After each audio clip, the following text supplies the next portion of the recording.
Hello students, class 10th NCERT की book mathematics का chapter 1 real numbers. तो chapter start करने से पहले रियल नंबर क्या होता है, उसमें हमने क्या क्या पढ़ना है, क्या कंसेप्ट है, वो सब मैं आपको इंट्रोडक्शन में दूंगी। तो सबसे पहले रियल नंबर क्या होता है। आपने आज तक बहुत सारे नंबर पढ़े। Real numbers includes all numbers such as, कौन कौन से number, natural numbers, whole numbers, integers, rational numbers and all types of numbers. It means irrational numbers भी, क्योंकि real numbers contain all rational and irrational numbers। Main वो इसकी definition थी जो हमने 9th में की थी। सबसे पहले मैं आपको थोड़ा सा बता दूं कि नेचुरल नंबर क्या होते हैं। आपको पता है natural number 1 2 3 4 5 and so on, that is natural number. Whole number आपने पढ़े थे, सिस्टम ऑफ नेचुरल नंबर और प्लस जीरो लगा लेते हैं include, that is a whole number. ये सारे आ गए आपके होल नंबर। इंटीजर्स क्या होते हैं, all negative and positive number including zero. सारे नेगेटिव और पॉजिटिव नंबर जैसे -3 -2 -1 0 1 2 3 4 सो ऑन, ये नेगेटिव नंबर आ गए, ये पॉजिटिव नंबर और ये जीरो। ये सारा सेट जो है वो इंटीजर्स का होता है। रैशनल नंबर्स आपको पता है, rational number right in the form of PYQ। Rational number कौन से होते हैं जो PYQ की फॉर्म में लिखे जाते हैं और Q not equal to zero, Q जो है वो जीरो के बराबर नहीं होता, ये होते हैं रैशनल नंबर। ये सारे नंबर जो है वो लाइंस के ऊपर आते हैं, हम इन सबको लाइन के ऊपर ड्रा कर सकते हैं। तो रैशनल के साथ all types of number mean, इसमें इरेशनल नंबर, कॉम्प्लेक्स नंबर, ये सब आएंगे क्योंकि set of rational and irrational number form में रियल नंबर्स। तो रियल नंबर को, ये जो सारे नंबर हैं इसे हम लाइन पे ड्रा कर सकते हैं। कोई भी अगर लाइन बनानी होगी उसमें नेचुरल, जैसे ये लाइन है, इसमें नेचुरल नंबर भी आते हैं, होल नंबर भी बनते हैं, इंटीजर्स भी बनते हैं, रैशनल नंबर्स भी बनते हैं। तो हम लाइन, ये real number represents on a line. Real number जो है वो लाइन के ऊपर रिप्रेजेंट्स हो सकते हैं। इनको रियल नंबर्स को हम डिनोट करते हैं आर से। Set of real number mean R से डिनोट करते हैं। Real numbers is value that represent on a line, जो मैंने आपको बता दी कि ये लाइन के ऊपर भी, इसकी जो वैल्यू वो लाइन के ऊपर हम रिप्रेजेंट कर सकते हैं। तो जैसे हम रैशनल नंबर लिखते हैं 2/7, इसे भी लाइन पे बना सकते हैं, 3 को भी बना सकते हैं, -3 को भी बना सकते हैं। तो ये जो सारे नंबर है सब जो है वो लाइन के ऊपर बनाए जाते हैं। तो सारे real numbers that represents on a line. Definition क्या होती है, लिखने में हम डेफिनेशन आप क्या लिखोगे, the system of rational numbers and irrational numbers taken together. Rational और इरेशनल नंबर के सिस्टम को जब हम इकट्ठे लेते हैं are said to be form a system of real numbers. तो आपको पहले ही बताया हुआ, पिछली क्लासों में आपने पढ़ा था। सबसे पहले हम नेचुरल नंबर पढ़ते हैं, उसके बाद हम होल नंबर पढ़ते हैं, उसके बाद हम इंटीजर्स पढ़ते हैं, उसके बाद हम रैशनल नंबर पढ़ते हैं, इसी के साथ इधर हम इरेशनल नंबर पढ़ते हैं। तो ये सारा सेट जो है वो आपका बन जाता है रियल नंबर्स का। Real numbers contains all rational and irrational number. आप शार्ट में वो भी लिख सकते हो, और real numbers contains all rational and irrational numbers.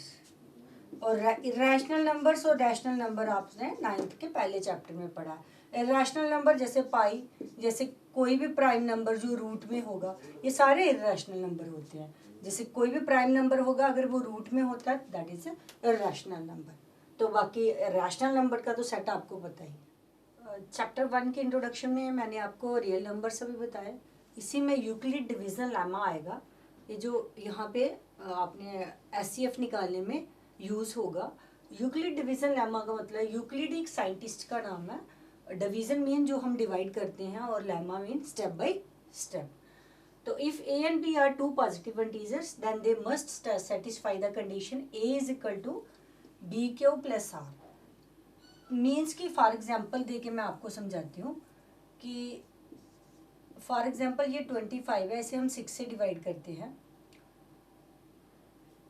6 4 24, that reminder 1। ये जो हमारा A है, ये हमने जब बड़ा था छोटी, जिससे हम डिवाइड करते हैं, डिविडेंड। बी जो हमारा है वो बनेगा हमारा डिवाइजर, जो हमने डिवीजन में पढ़ा हुआ। क्यू जो हमारा कोशेंट एंड आर जो हमारा रिमाइंडर। यही कंडीशन जो हम ऑलरेडी पढ़ के आ चुके हैं, वही यूक्लिड डिवीजन लेमा में है। एचसीएफ तो हमने प्राइम फैक्टराइजेशन मेथड से भी किया था, लॉन्ग डिवीजन मेथड से। अब हमने इस पे सेटिस्फाई करना है, स्टेप बाय स्टेप चलना है। तो जो रिमाइंडर है वो 0 आएगा या 0 से ज़्यादा आएगा, और लेस देन आपका जो है वो डिवाइजर से होगा। 0 आ सकता है और 0 से ज़्यादा आ सकता है रिमाइंडर। फॉर एग्जाम्पल ये तो मैंने बता दिया कि अब ये जो आपका 6 था ये आपका बन गया, ये क्या था, बी बन गया। डिवाइजर जिसे हम कर रहे हैं 25 आपका ए हो गया। इसका मतलब ए डिवाइडेड बाय बी, इधर जिससे भी डिवाइड करोगे यहाँ आर बचेगा, ये क्यू बनेगा। इस तरह से ये कंडीशन जो है वो सेटिस्फाई होगी। तो एग्जाम्पल ले लो, एक एग्जाम्पल से मैं समझाती हूँ। For example find the SCF of 125 and 45। ऐसे अगर आता है तो इसको यूक्लिड डिवीजन लेमा से आपने निकालना है। तो पहले जो बड़ी टर्म होगी उसे बीच में ले लेना। 125, 45 से छोटी टर्म से डिवाइड करो, 2 ज़ा 95, 12 में 35 आपका रिमेंडर। इसका मतलब 45 इज इक्वल टू, ये आपका 125 था, ये ए था, 125 इज इक्वल टू बी आपका क्या आया, ये वाला डिवाइजर जो 45 इंटू कोशेंट आपका क्या आया 2 प्लस 35 रिमाइंडर। अब नेक्स्ट स्टेप में हमने 35, ये जो हमारा डिवाइजर था इसे हमने डिविडेंड बना लेना। 45 इसको 35 से दो, 1 ज़ा 35 रिमाइंडर 10। तो हमारा क्या क्या आ गया, 45 is equal to 35 into 1 plus 10। Second step आ गया। थर्ड स्टेप में अब क्या करना है, अब ये वाला जो है ये हमारा 35 हमारा डिविडेंड हो गया, ए हो गया, और 10 से हम डिवाइड करेंगे, 10 3 ज़ा 35 आया। तो हमारा क्या बना, 35 is equal to 10 into 3 plus 5। ये जब तक 0 नहीं आएगा हमें तब तक चलना है। नेक्स्ट हम क्या करेंगे, 10 को हम डिविडेंड लेंगे, 5 से हम डिवाइड करेंगे, 5 2 ज़ा 10। अब गया ये 10 is equal to 5 into 2, reminder हमारा बचा 0। तो एचसीएफ क्या होता है, एचसीएफ जो है वो जो ये हमारा एक स्टेप आए, दूसरा ये तीसरा, ये नहीं है कि सब में 4 ही स्टेप आएंगे, कहीं एक स्टेप पे भी निकलेगा, कहीं 2, कहीं 4 से ज़्यादा भी आ सकते हैं। तो लास्ट में जो हमारा डिवाइजर होगा, लास्ट का जो हमारा डिवाइजर है वो हमारा एचसीएफ है, और लास्ट का हमारा डिवाइजर 5 था, तो इसका एचसीएफ आ गया आपका 5। तो यही इसी मेथड से आप एक्सरसाइज 1.1 हम करेंगे।